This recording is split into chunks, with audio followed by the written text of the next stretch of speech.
بچوں آج میں نے غزوات نبوی کے بارے میں آپ کو بتانا ہے۔ سب سے پہلے غزوہ کسے کہتے ہیں؟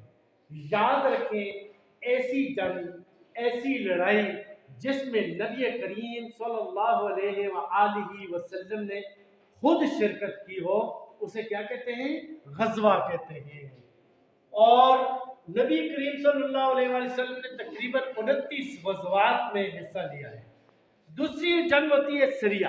سریہ ایسی جنگ ہوتی ہے جس میں نبی کریم صلی اللہ علیہ وسلم نے لشکر ترتیب دیا، لشکر کا سپہ سالار چنا اور بھیجا، بذات خود جو ہے اس میں شامل نہیں ہوئے، اسے سریہ کہتے ہیں۔ جیسے یہ جنگ موتا جو تھا یہ ایک سریہ تھا۔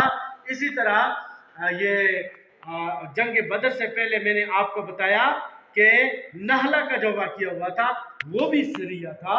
تو یہ اس میں فرق ہے۔ اب ایک امپورٹنٹ سوال آپ کو بتاتا ہوں کہ سوال یہ اکثر غیر مسلم یا دوسرے جو ہسٹورین ہیں انہوں نے اٹھایا ہے کہ کیا اسلام تلوار کے زور سے آیا ہے؟ ان کے مطابق اسلام تلوار کے زور سے آیا ہے، لیکن میں آپ کو بتاتا ہوں کہ کیسے اسلام جو ہے یہ بات بالکل غلط ہے کہ تلوار کے زور سے آیا۔ اسلام جو ہے نبی پاک صلی اللہ علیہ وسلم اور مسلمانوں کے اخلاق سے، تبلیغ سے، قرآنی تعلیمات سے پھیلا ہے، تلوار کے زور سے نہیں پھیلا۔ اب دیکھیں، نبی کریم صلی اللہ علیہ وسلم کی جماعت ابتدا میں بالکل مظلوم تھی۔ آپ کو میں نے بتایا کہ مکہ کے اندر ان کی زندگی جو ہے ان کا جینا حرام کیا ہوا تھا۔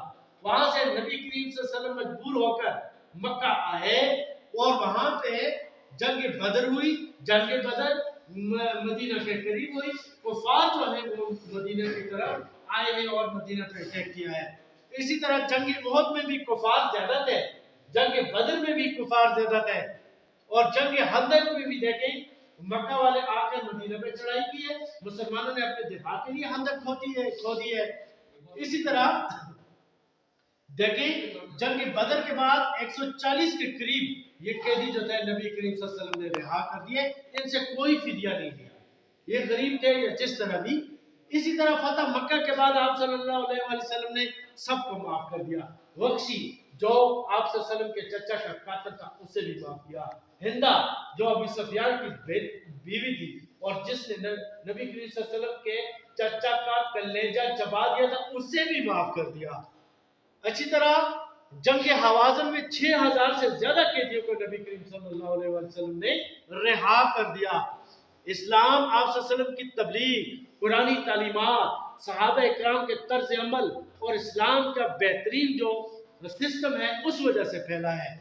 آپ دیکھیں دنیا کے اکثر علاقوں میں کوئی جنگ ہوئی نہیں اور اسلام پہنچا ہے۔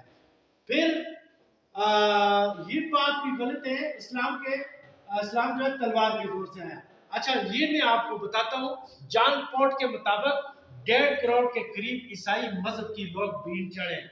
یہ اس نے کہا ہے کہ یہ عیسائی مذہب کی وجہ سے لوگوں کو قتل کیا گیا، ان پہ فتوے لگائے گئے اور ان کو مارا گیا۔ اسی طرح مہابھارت یعنی ہندوازم کی وجہ سے لاکھوں لوگ قتل ہوئے۔ پہلی جنگ عظیم میں 75 لاکھ سے زیادہ لوگ قتل ہوئے اور دوسری جنگ عظیم میں 1 کروڑ سے زیادہ لوگ مارے گئے، اور یہاں تک کہ ایٹم بم تک استعمال کیا گیا، جبکہ غزوات میں 760 کافر مارے گئے، 260 مسلمان شہید ہوئے، اور اگر آپ دیکھیں بے شمار قیدی جو ہے رہا کیے گئے۔ اور اسی طرح آپ دنیا کے میں دیکھیں ملیشیا کے اندر کوئی فوج نہیں کی، تبلیغ اور مسلمانوں کی تبلیغ کی وجہ سے وہاں لوگ مسلمان ہوئے۔ اسی طرح یہاں آپ ہند و پاک میں دیکھیں حضرت داتا گنج بخش اور اسی طرح بڑے بڑے عالم دین جو تبلیغ کر کے انہوں نے ہندوؤں کو مسلمان کیا ہے۔